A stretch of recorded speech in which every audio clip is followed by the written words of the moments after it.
এদেশের রাষ্ট্র সংস্কারের নামে রাষ্ট্রের সম্পত্তি লুটপাট করেছে পূর্বের ফ্যাসিবাদ। তারই ধারাবাহিকতায় ব্যাংক রেজুলেশন অধ্যাদেশ অ্যামেন্ডমেন্ট করে তোমরা ওই পূর্বের ফ্যাসিবাদকে পুনর্বহালের ষড়যন্ত্রে লিপ্ত হয়েছ। বাংলাদেশের পূর্বের শাসকদের ইতিহাসে জাতি দেখেছে।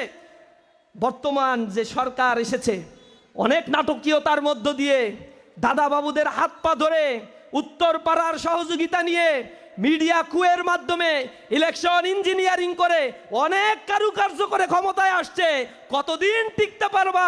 জনগণ রাস্তায় নামলে বেদম মাইরের মুখে একদিনও টিকতে পারবা না। বলছো গণভোট মানি, জনগণকে প্রতারিত করছো, বোকা ভাবছো। নেফাকি চরিত্র বন্ধ করো, অন্যথায় এমন তীব্র প্রতিরোধের মুখে পড়বা পালিয়ে দিল্লিও যাওয়ার সময় পাবা না। জনগণকে বোকা মনে করো না। এদেশের রাষ্ট্র সংস্কারের নামে রাষ্ট্রের সম্পত্তি লুটপাট করেছে পূর্বের ফ্যাসিবাদ। তারই ধারাবাহিকতায় ব্যাংক রেজুলেশন অধ্যাদেশ অ্যামেন্ডমেন্ট করে তোমরা ওই পূর্বের ফ্যাসিবাদকে পুনর্বহালের ষড়যন্ত্রে লিপ্ত হয়েছ। এক্সপার্ট ইঞ্জিনিয়ারদের দক্ষ হাতে দেশের মানুষকে প্রতিদিন সুরক্ষিত রাখার প্রত্যয় নিয়ে এলো সেফ সার্কিট ব্রেকার।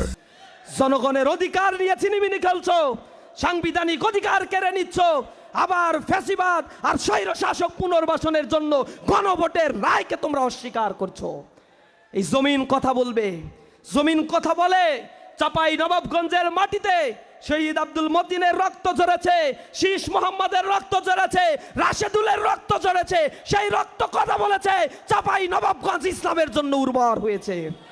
এখন পুরো বাংলাদেশের টেকটাপ থেকে তেতুলিয়া পর্যন্ত কোরআনের রাজ বাস্তবায়ন হবে ইনশাআল্লাহ।